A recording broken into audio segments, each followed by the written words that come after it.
За сайн байцгаана уу? Миний YouTube-ыг сонсдог үнэнч дагагч нартай энэ өдрийн мэндийг хүргэе. Та бүхэндээ бас гоё газруудыг үзүүлэе гэж бас сүүлийн үед хичээж байгаа. Тэгээ миний ч гэсэн цаг заваа одоо зохицуулах боломж гарч ирээд ингээд сэтгүүр 7 хоногоос эхлээд амралтынхаа өдрөөрөө ингээд өдрийн аялал хийж байгаа. Нөхөр бит хоёр. Тэгээ өнөөдөр энэ 7 хоног бас жоохон сэрүүхэн нэмэх 14 градус дулаахан биш болохоор нөгөө далайн эрэг ороод усан дээр байхад бол тохиромжгүй юм шиг санагдаад нартай өдөр ч гэсэн бас хүүтэн байж магадгүй гэд явахгүй гэж ирчихсэн өчтөр уулын нэг очих газраа энэ хүрхрээгээ сонгоцсон Батамаа хүрхрээгээ сонгочихсон байсан боловч за болидоо гэх гэртээ байсан. Тэгээ байсан чинь өнөөдөр хоолоо хийж идээд ойрт хийгээгүй бүр ойрт гэжтэй баг сүүлийн 1 жил энэ дээрээ ирснээс хойш нэг ч удаа хийгээгүй. Монголд байхдаа 7 хоногт нэг удаа, 2-7 хоногт нэг удаа л Солонгос трактортай хоолоо хийдэг байсан бол энэ дээрөөсөө хийгээгүй юм бэлээ. Тэгээд гоё хоолоо хийж идчихээжсэн чинь манай нөхөр ер нь гарьяа. Зүгээр унтаж хөвтөж яхаар гоё газар очие гэд. Тэгээ хүрээд ирсэн байна. Тэгээд бас өөр юм байна. Айгу гоё санагдчихээн.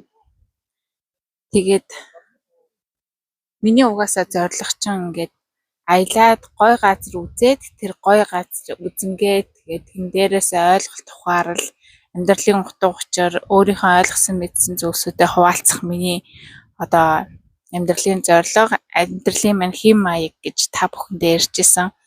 Тэг яг ингээрээд анх удаага ингээд хоолоогоо бичээд ай дэвсэлгүйгээр яг байгалийн чимээнд яг байгальтанд суугаад энэ яриагаа хийж байгаа да амар гоё.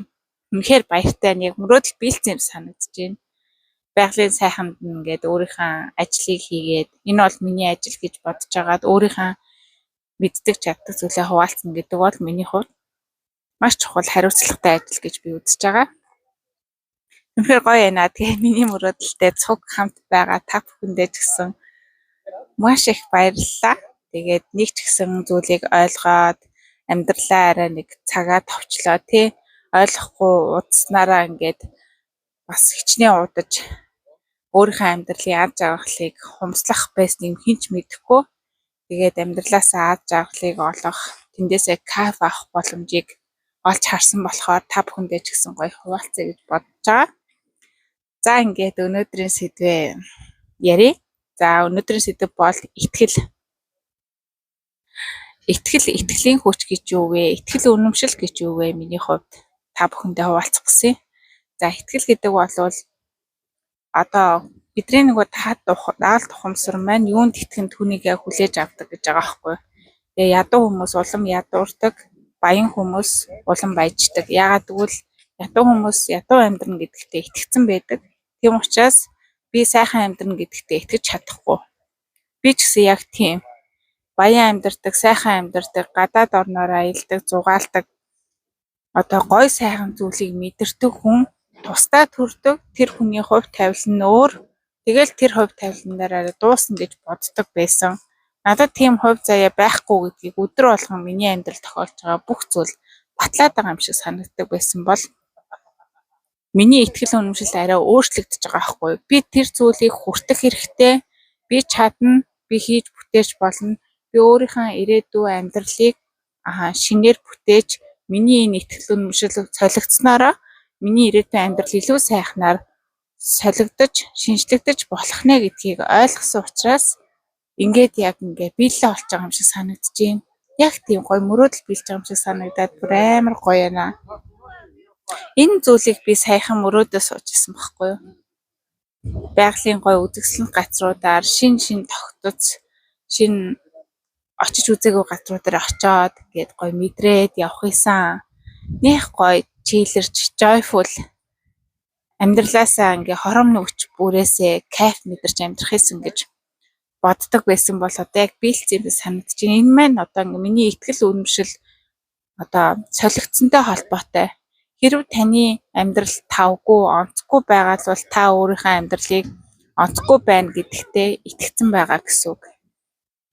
Тийм учраас би та бүхэндээ affirmation бичлэгүүдээ хийж өгдөг. Тэр бичлэгүүд маань надад бол маш олон хүний тийм бичгүүдийг сонсож энэ итгэл үнэмшлээ солиход тус болсон.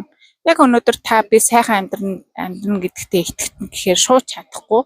Тэгэхээр тийм далд ухамсарыг програмчлах үгсүүдийг сонссноор таны далд ухамсар бага зэрэг ч гэсэн би ийм гоё амьдарч болох юм байна. Би тэгж болох юм байна гэдэг зүйлийг хүлээн зөвшөөрч эхэлдэм билээ.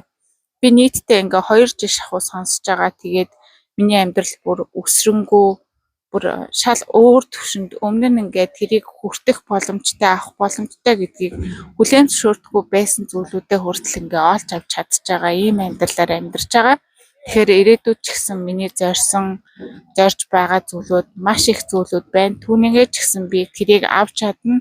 Би яг тэр хүсэж байгаа амьдралаараа амьдарч чадна гэдэг итгэлээр амьдарч байгаа гэсэн үг. Тэгэхээр таныг би өөрийнхөө итгэл үнэмшлийг солиосоо хүсэж байна. Тэгээд би өмнө нь бас зориггүй мөрөөдлөхгүй байсан. Тэгээд тэр зориг мөрөөдлийг олж харахын тулд маш олон юмыг үзэж хараад би энийг хийж болох юм байна. Би энийг хүлээн зөвшөөрч болох юм байна. Энэ зүйл бас сонирхолтой юм уу гэх тээ. Аялагчийн амьдрал байж болно. Спортоор амжилт гаргаж болно.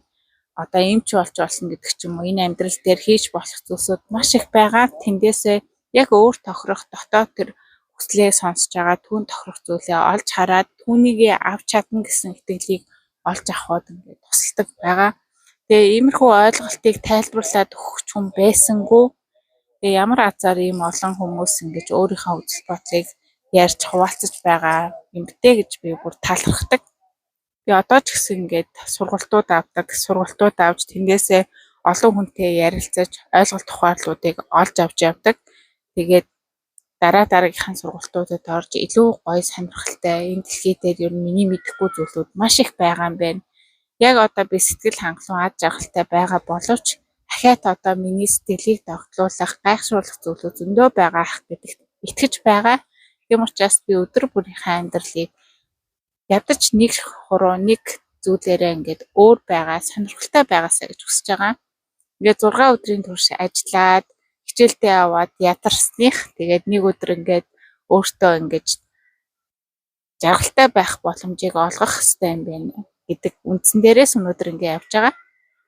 Тэгэхээр та бүхэн ч гэсэн итгэл дээр анхаарах. Таны одоо бодол, оюун санаа, дотоод одоо итгэл үнэмшил чинь юунд итгэж байна гэдгийг ахаад нэг бодоод үзээрэй. Тэгэх юм бол өөрийнхөө итгэл үнэмшийг солих шаардлагатай үгүй юу гэдгийг хараад тэгээ сольж болох нэ. За ингээд миний бичлэгтэй хамт байгаад баярлалаа. Баярлалаа та бүхэндээ. Бай.